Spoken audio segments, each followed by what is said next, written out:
Dude, I've just been warming up this seat. Warming up this seat for 35, bro.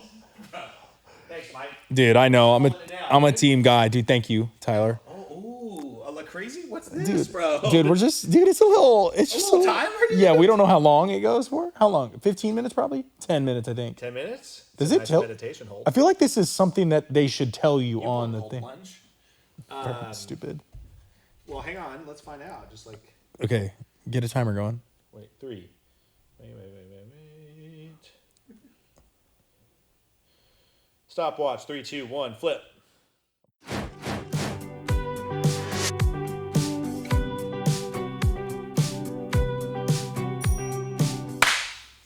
Welcome back to the Gold Creek Extended Cut Podcast. We dive a little bit deeper into the weekend message. Come on. Here with Pastor Mike. What up? What up? From Monroe. Let's go. Easy. Dude, we're in the new studio.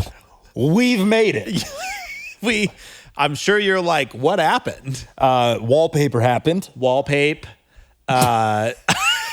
New chairs. New chairs. Timer. Yeah, we got a timer. We actually don't know how long this is for.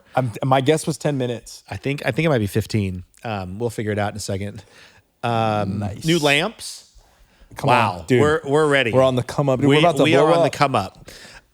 Interestingly enough, this week we're talking about tithing. Come on. No, just kidding. All this from Wayfair. Okay, we're not a West Elm church just yet. But in Jesus' but I'm name. believing. I'm believing, dude. No, Lord, if you're gonna do it, do a roof, not West Elm. Okay. So this week we talked about tithing. You were concerned about it. You had a bunch of extra pages. Dude, concerned is crazy. You were worried. I'm not worried about the message. I was worried that my message was going to be too long. That's what I mean. Did you preach for, how long did you preach for? Under 2 hours? Definitely under 2. Okay. But probably above 30. Okay, that's fair. I sometimes, anyway, yeah, I've been known to touch 40. I've never been there. Longest I've gone is 34 at Monroe. Wow. I've gone longer in youth before. It's wild. Those kids were bored, bro. They're like, shut up, Mike. 100%, dude, 100%. When do we get snacks? This week, we talked about tithing, so let's just jump right into it. Interesting concept. What do you feel? Do you feel like you learned anything new about tithing in prepping for this message? Yeah. So Okay. the biggest, we talked about this on Sunday of how I was aware of this going in, but that the tithe was actually more than just 10%, because it was an integrated society. It was more than just a tenth. It was actually more somewhere in that 20 to 30% range. Yes. Different scholars land Differently. on different places. Yeah. But the thing I learned is I did not know that the last tenth to the poor specifically Yes. was gathered every third year. So it's not a full 10 not a every full tithe. whatever. Yeah. But then interestingly enough, as well as farmers also had to, it was just as I was reading, had to leave the corners of their fields as well for the poor. Yes. So it wasn't just what was received, but then there was also cultural Glean. yeah, for people to receive from. So that was something I had never really realized, just the intricacies of how integrated the tithe was within the system society, to make man. sure things were taken care of. So that was a helpful framework for me. It is interesting. I was reminded of it, and I probably learned some new stuff too around it, that like the tithe is really more of like a way in to see, I keep burping. Excuse me. He's not used to LaCroix. That's not mine. I thought you had one over there. No, I have a big water. I have a healthy real water. Getting my gallon, Mike, 72 soft, day 14. Okay. I think it's David. Okay. Is it? Whatever day it is. I don't know. I'm not. He's been cheating I'm the whole not time, tracking so yet, he dude. doesn't- We're in range. So the tithe is like a way in to see, like almost like God's vision of like government. For sure. It is interesting. I was reminded of that. It's kind of like in this theocratic monarchy God sets up. We're in Bible class now. 100%. But it's like, hey, God has like provided a way for, because it's interesting. I mean, like even in that society, there are wealthy people and, For you know, sure. there's income disparity. 100%. So God is not mad at an income gap. Yeah. Which is like, okay, how does that sit with me? You know what I mean? So yeah. like I read, because I mentioned it the other week in our sermon, maybe you did too, about like giving, what it means to participate proportionately. Yeah. And like if me, Jeff Bezos, and another guy all were asked to give $1,000, Yep. like I was like, well, Jeff Bezos makes that every 30 seconds or whatever. Yeah. And then somebody messaged me after, and they were like, I looked it up. Jeff Bezos makes $2.7 million every 13 seconds. Nice. So, They just give me 1 second of your life. yeah, dude. legit, right? Please. But then, okay, so I'm like, like even in that, God does not regulate people's earning potential. He just regulates everybody's giving. Yep. And then so the tithe would have been like 10% for the priests, 10% for the poor, Yep. and then 10% for the nation. Yeah. For the nation to be able to do the things that it would Yeah. do. So in that culture, it'd be the festivals that were happening all the time that Got were it. part of the Yeah. society's norm. Yeah. And I think it's interesting because when people say, I hear this from a lot of people, maybe you do too, but around the tithe, they'll be like, I'm a New Covenant Christian or a New Testament Christian. It's Yeah. people who, quite frankly, I'm just like, bro, if you don't want to tithe, just say you don't want to tithe. Just say, Yeah. I'm going to give God the finger. No. Stupid. Dude, just say like, hey, it's okay. But like, it's interesting because even I think no harm, no foul. I do think most people who say that, like, oh, that's an Old Testament or an Old Covenant thing, maybe they don't always understand the ramifications of like that. It's interesting. So you look at like Paul's writings of the experience of like what he calls people to generosity. It's like, if we have that framework, I feel like the New Testament actually communicates an even greater sacrifice. Bro. And it's interesting. I've only met one person ever in my life that is a follower of Jesus that says that goes, I'm a New Covenant Christian. The tithe is not for me, but then also gives above and beyond the tithe because of that. Got it. I see what you're saying. Like it normally is always justified to give less than the tithe. Right. I've only seen one individual give more than the tithe because of it. Which is kind of what the New Covenant, like for me, practically, I'm like, bro, I'm glad the tithe is 10% because it like caps it. Yeah. It's a weird way to put that. I mean, I think anyway, it doesn't matter. But like, yeah, I mean, if the law, even from a theological and a spiritual standpoint, if the law requires like rules, grace gives freely. Yep. And so in the New Covenant, it's kind of like God is like, no. Well, I think about the verse, we preached it this week too, where the Pharisees are trying to trick Jesus. Yeah. They always think they're slick. Yep. Which is they're asking Jesus a really complicated question. It's a really good question. Yeah. Which is, should we pay taxes to Caesar? Yep. And because they're saying like, hey, this is pagan money. It goes to a guy people think is God. These people are occupying our land. These people are suppressing our religion, like, and then Jesus is like, show me a denarius, which is interesting. The text doesn't record. I'm like, well, it's interesting that the Pharisees had the denarius because if they don't believe in it, it was like, wait, where'd you get the coin? You know? So, dude, where we at? Oh, it's going to be 15, bro. It is for sure. Flip it over again too. So we kind of know where we're at time wise. Yeah. We want to be right around a little over 30. Right around the third. But then he's like, show me whose face is on it, Caesar. And he's like, okay, give to Caesar what is Caesar's, give to God what is God's. And it's interesting because I think Jesus is saying like the most access Caesar could get is your money. Yep. Like pay your taxes, do that, but that's not your life. Your money is not your life. And then so Jesus says, render unto God the things that are God's, which is like Jesus being like, and give God your whole life. Yep. Like you can give Caesar your money, but it doesn't define you because your money is not your life. Your life is your life. Yep. What do you think, Mike? Dude. That was just a point I wanted to make casually. So I got distracted by the timer.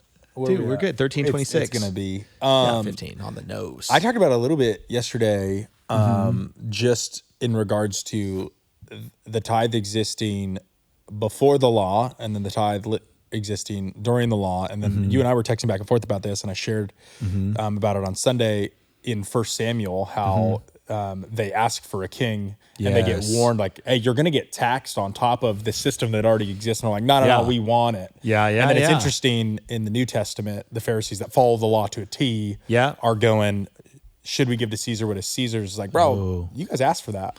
You wanted somebody to be in charge. Granted, like it's different. Like, no, but culture it's had changed. It's been thousands of years. It's not the same regime. Whatever. But God saw it coming. But if you get a hashtag no kings, that's a wild connection. But if you want a king, this is what kings do. Yep. Yeah, that's interesting, bro.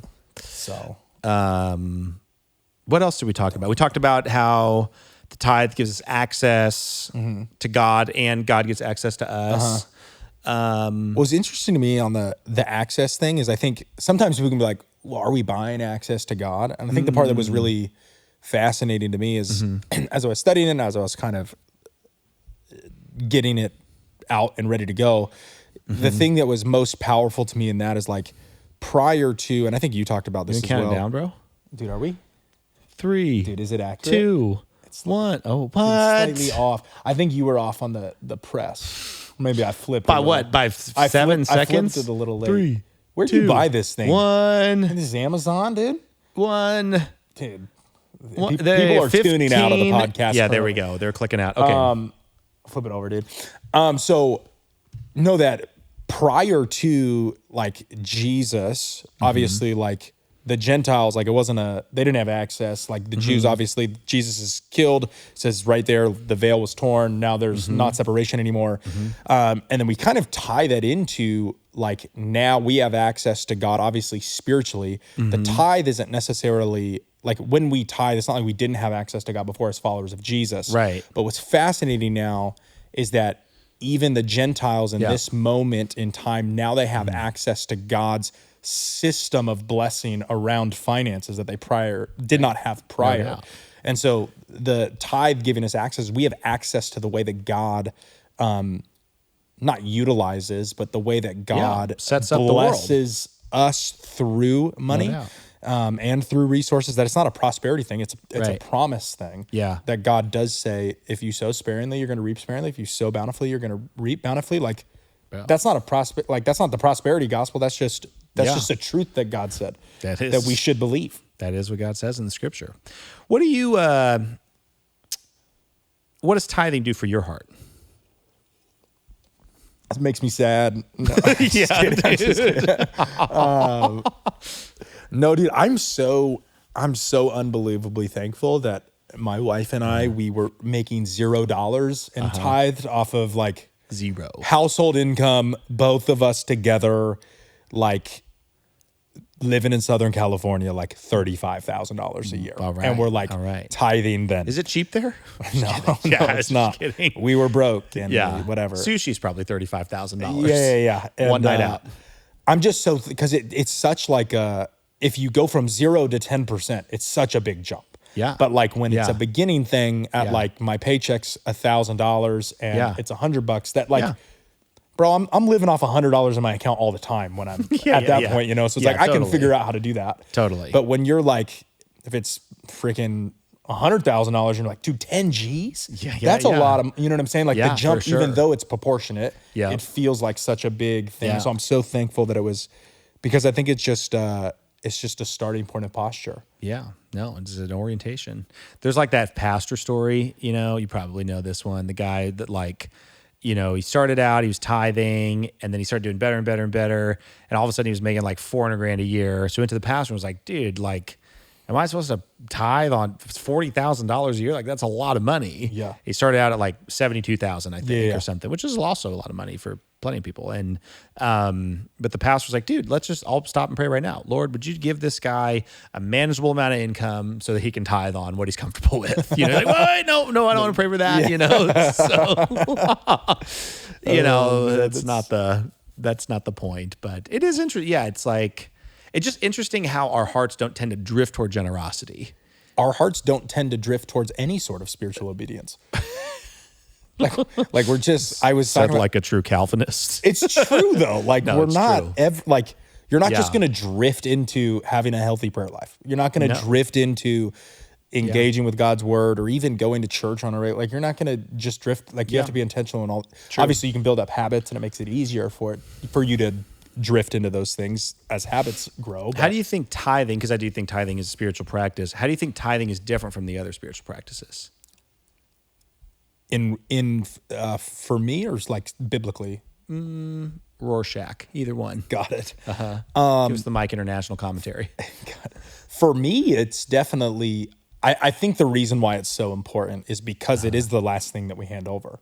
Yeah. You know what I'm saying? Like just practically speaking, when it comes to our spiritual growth, most of the time, like someone will give their life to Jesus and they're like, oh dude, I should probably stop drinking this much alcohol. Sure. It's like, okay, that tracks. Like I'll stop stealing. I steal a lot of crap. I'm going to stop with my girlfriend, stealing. like all those things.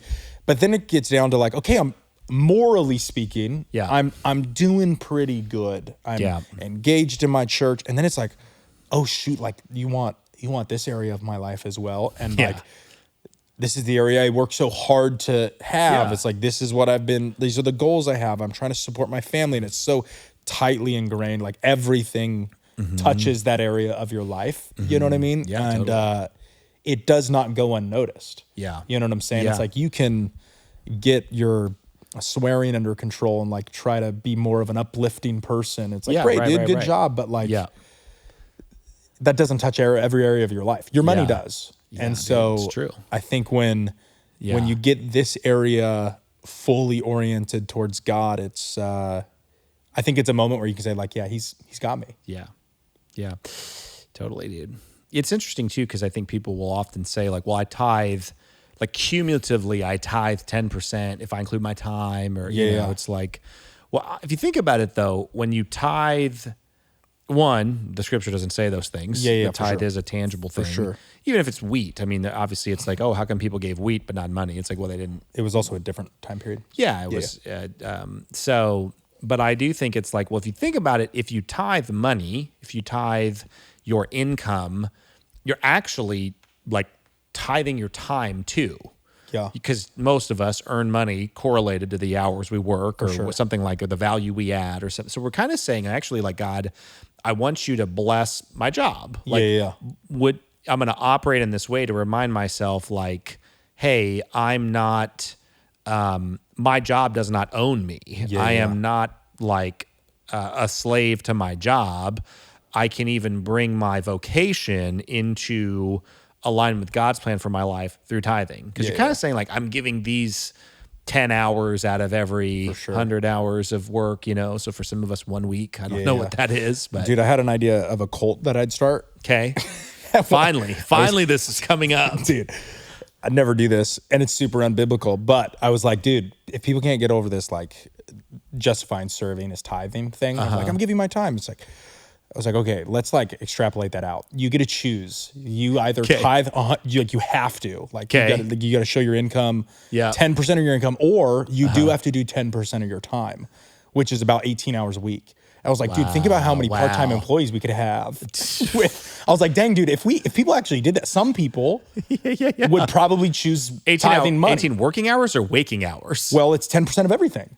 Yeah. So true. Technically it'd be 18 hours. Like, I think that's the right, if I remember correctly when I was planning my 180 Colts, hours, 24 divided by 7.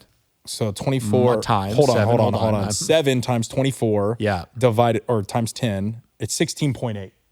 So 17 hours a week. I was like, dude, that's like, you could get, like, it might balance out if that were to be like, if you could track that out. That would be solid. Super unbiblical. Yet interesting. Yet it's an interesting concept to play around with in my mind. Well, it's interesting too, because I feel like once people, I don't know anybody who tithes who doesn't have obedience in most other areas of their life. Now they're perfect. I mean, that could sound really weird, but like, I've heard plenty of people say over the years, you have to, or we have to probably, like, hey, I don't tithe financially because I serve. For sure. But I've never heard anybody say like, oh, I tithe, so I don't need to serve. For sure. You never hear it in the reverse. You never hear it in the reverse. For sure.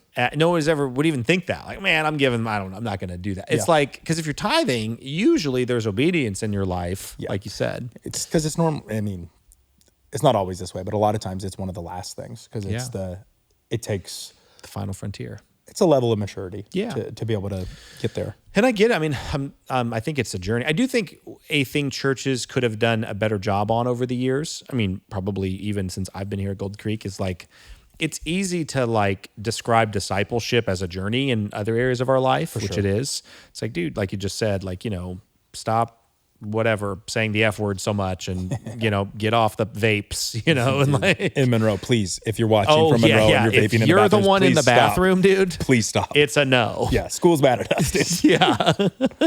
So, but obviously, if you're the vapor, we love you. Yeah. And so, like, there's room for, but then it's kind of like churches have historically preached the tithe as like start here. Yep. And yeah, I think if people would be willing to take that step and take the leap, it's going to work out. God's going to bless them. Mm-hmm. That being said, I do think also we have to leave room as the church for like that to be a journey. For sure. As long as it is a progressive journey. Yeah. Well, I think that's why even in the series, the cards are set up the way that they are. Yeah. Is it's like we're trying to be very practical in the sense that like this is a journey and whatever you're making going from 0 to 10% is a lot. It's a lot of life shifts. It's a lot of figuring things out, especially with just the world we in, whatever your experience is. It's hard. Yeah, you know what I mean? And for so sure. understanding that you can put God, that's why we started the principle of the first. Dude, principle of the first. Come on, dude. To the principle of the tithe. Come on, dude. So, dude, you got anything else? Dude, what you been doing in life, man? Man, Mike. The people want to know what's on Nick's like nothing. radar during the week. Dude, we're doing 72 soft As a staff. as a team, Yeah. part of our team. Yep. What People are starting to fall off, which is good. A couple of people got water poisoning. One person. Well, a lot of people. And not confirmed. I talked to her. She never went to the doctor. She did go, but she was okay. Yeah. And they said, just relax. Just chill. That's real. If you're listening, you know who you are. Man. Tyler quit. He's not doing it anymore. Quit, Day bro. 2. You can't see him, but he's here off screen. Yeah. We miss him. We miss Tyler already. How are you doing with your no blatant sugar, which makes it so you can like have sugar? No, I mean, I don't have sugar deliveries that bring joy. Right. So he's on peanut butter and jellies 24 hours. Have you ever seen jelly get made? It's not about the sugar content. Exactly. So it's not about I got it. Yeah. It's not about It's not actually about being healthy. No, it's not about like, it's like Pop-Tarts are blatant sugar, donuts, ice cream. In a Pop-Tart is jelly. Yeah, but there's also frosting and it's like, but Pop-Tarts make me happy. Like a peanut butter and jelly doesn't make you happy? It's like right now it does. I would kill for a PB&J right now. Because you're doing what? Berries and pork? Dude, okay, pork would be the lowest on the rung. I've had 0 pork on this journey. Beef, chicken, fish. I don't have much fish, so just beef and chicken. Oof. And just I'm basically just like no processed food. This is kind of what I'm doing right now. Pretty much. Like at all? Because meat's processed. See, that's how it works, right? No blatant, but there's sugar, but like no, because I'm like it has to. If it is a process, so I'm having basically I'm animal based. Yes, and then any other product that I'm having. But like, what if the cow's been processed? Okay, the cow I'm eating I bought from a farm. So get out of my face, okay, dude. Dude, come on. Yeah, okay. I'm from Eastern Washington, bro. So animal based products I can have. Okay, which I've done before. Yeah. Strictly that meat. Dairy, veggies. veggies. That doesn't come from animals. I'm not an idiot. But fruit, veggies, and then like any other product I can have, but it has to be like a single ingredient product. What about cheese? I can have cheese because it's dairy. Okay, got it. It falls under my. What about a Kraft single? I'm not having that. Okay, I'm not having. But that. Could you? No, I don't even think that's technically cheese. Okay, got it. I was just checking. I mean, like Those if I are were to good, go though. to a place and they were like serving burgers and I didn't get a bun. Yeah. I'm not gonna ask them what kind of cheese it is. Okay, got it. You know what I mean? So it's not a fail element, but you're avoiding it. Exactly. That's how I feel about jelly. No, dude. And then it has is to it jelly? I didn't And then know. like if it's like processed, like it comes in a package, it has to be a single ingredient thing. Okay. So it's wow. like Interesting. Just like if I'm having those like sweet potato chips, it's just sweet potato with the oil and salt. Fascinating. You know what I mean? Thanks, Rain Man. Yeah, dude. Dude, that's been it. You're 72. the rain man in this dynamic. That's bro. true. Good point. For Good point. sure. Oh, thanks for checking out the Extended Cut podcast. See you next week. Come on.